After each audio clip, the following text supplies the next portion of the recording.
नमस्कार, in B news में आपका स्वागत है। मैं हूं श्रेया सिंह राठौर, आप देख रहे हैं मध्य भारत। एमपी के मुख्यमंत्री डॉक्टर मोहन यादव ने लोक निर्माण विभाग के नवाचार को सराहा और प्रधानमंत्री नरेंद्र मोदी की तारीफ करते हुए उन्होंने सन्यासी बताया। उन्होंने बोला कि पीडब्ल्यूडी विभाग की आलोचना का जवाब देते हुए उन्होंने कहा कि विभाग राम राज्य के शासन में कार्य करता है। रामायण का उदाहरण देते हुए उन्होंने हमको बताया और राम सेतु के निर्माण हुआ है। पुस्तक विमान के तकनीक की तुलना की। उन्होंने कांग्रेस पार्टी पर भी निशाना साधते हुए पूर्व प्रधानमंत्री डॉक्टर मनमोहन सिंह पर तंज कसा और पीडब्ल्यूडी को बधाई दी।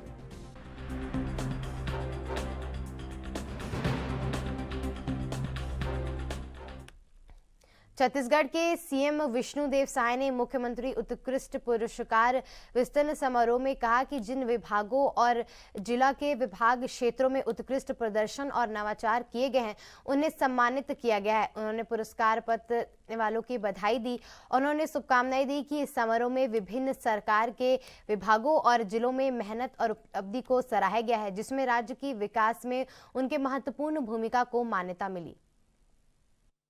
आईएएस कॉन्क्लेव का आयोजन हुआ है और आज मुख्यमंत्री उत्कृष्टता वितरण समारोह का भी आयोजन हुआ, जिसमें हमारे जो विभाग विभिन्न क्षेत्रों में उत्कृष्ट कार्य किए हैं और नवाचार किए हैं, ऐसे विभाग और जिलों को भी पुरस्कृत किए हैं और उनको बहुत बहुत बधाई और शुभकामनाएं हैं। और निश्चित रूप से उनके उत्कृष्ट कार्य और जो नवाचार हैं वो अन्य विभागों के लिए भी और अन्य जिलों के भी प्रेरणा देने वाले होंगे। निश्चित रूप से इससे छत्तीसगढ़ को लाभ होगा और हम लोग अपनी सरकार में गुड गवर्नेंस विभाग का भी गठन किए हैं, जिसका उद्देश्य है कि सरकार में पारदर्शिता लाना और सब कामों को समयबद्ध करना, समय पर करना। सर भ्रष्टाचार पे जीरो टॉलरेंस नीति के बाद आपने फिर से दोहराई और कोर्ट ये भी कहा कि कहीं गड़बड़ी सामने आई तो उस पर कार्रवाई होगी। साथ साथ जनप्रतिनिधियों के फसल के जवाब के लिए भी कहा। दो बातें आपने बेहद महत्वपूर्ण फिर से जीरो टॉलरेंस की बात करते रहे। बिल्कुल 2 साल से आप लोग देख ही रहे हैं कि कहीं भी कोई भ्रष्टाचार हो रहा है तो उसकी जांच हो रही है और उन पर सख्ती से कार्रवाई भी हो रही है। सर 2 साल सरकार को पूरे हुए हैं, आपने इस विभाग की भी बात की, सुशासन और अभिचरण विभाग, तो आप इस विभाग के कार्य से कितने संतुष्ट हैं सर इन 2 साल में? बहुत संतुष्ट हैं और इसीलिए हम लोग मोदी की गारंटी को भी 2 साल के अल्पकाल में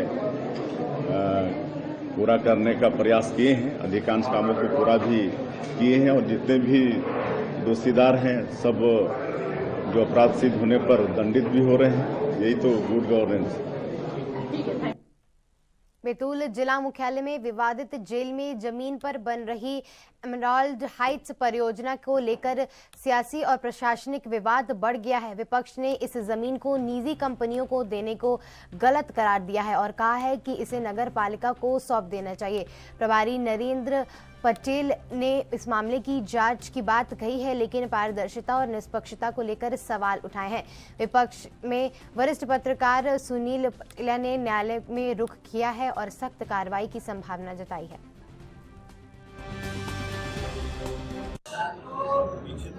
भाई साहब, ये जेल की जमीन को लेकर लगातार विवाद सामने आ रहा है, मीडिया इस मामले को उठा रहा है, लेकिन प्रशासन की जो भूमिका है इस जांच को लेकर कहीं ना कहीं निष्पक्ष नहीं है और संदिग्ध है। क्या लग रहा है?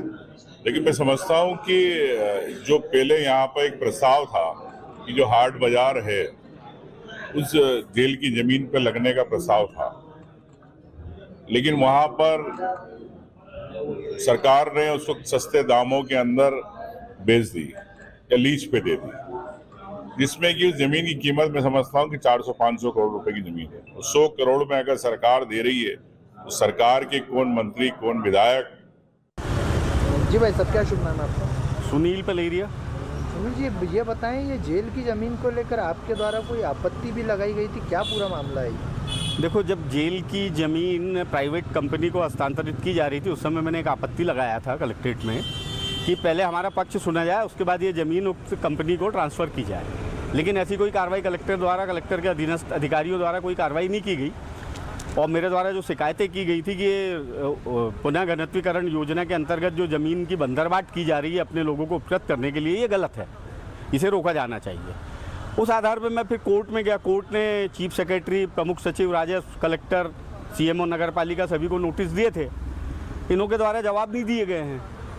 अब वो जवाब नहीं दिए जाने की स्थिति में एक समय सीमा होती है, उसके बाद एक्सपायरी कराया जाता है। एक्सपायरी कराए जाने के बाद हम छत्तीसगढ़ के जांजगीर चांपा जिले में किसानों के लाखों रुपए की धोखाधड़ी का मामला पर बड़ी कार्रवाई हुई है। जांजगीर पुलिस ने शुक्रवार को कोर्ट में आदेश पर कांग्रेस विधायक ईश्वर साहू को गिरफ्तार कर जिला जेल भेज दिया है। विधायक साहू पर 2025 से 2020 के बीच सहकारी बैंक के मैनेजर रहते हुए 42.78 लाख रुपए की ठगी का आरोप था। पुलिस ने मामले की करने के शुरू कर दी है और बाद में कोर्ट के आलान पेश किया है और न्यायालय ने उसे नियमित जमानत खारिज कर उसे जेल भेज दिया है।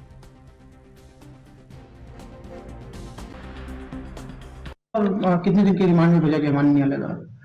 देखिए, प्रार्थी राजकुमार शर्मा निवासी सरवानी द्वारा कुछ महीने पहले एक आवेदन दिया गया था कि बालेश्वर साहू ने सन 2015 से 20 के बीच उसके खातों से फर्जी साइन करके लगभग 42,78,000 रुपए निकाल के अपने अकाउंट में डाल लिए हैं। शिकायत मिलने पर शिकायत की जांच हुई।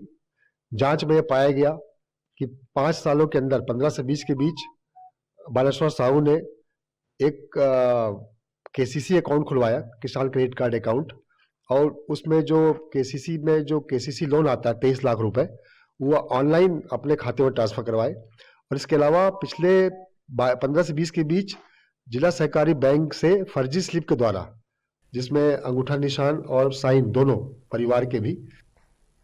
छत्तीसगढ़ में 11 और 12 जनवरी को 8 पैसेंजर ट्रेनें रद्द कर दी गई हैं, जिसमें यात्रियों को काफी दिक्कतों का सामना करना पड़ सकता है। उदयाल, अजररुक, गोदी और एजू पैसेंजर ट्रेन 11 जनवरी को आधी चलेंगी। इसके अलावा इंटरलॉकिंग कार्य के कारण टाटानगर बिलासपुर एक्सप्रेसवे 9 से 14 जनवरी तक रद्द रहेंगी। अन्य रद्द train Raipur Bilaspur cobra Raipur passenger, Gevra road Bilaspur passenger पे नेताओं सुभाष चंद्र बोस पैसेंजर ट्रेन शामिल है। यात्रियों को वैकल्पिक परिवहन व्यवस्था का ध्यान रखने की सलाह दी जा रही है।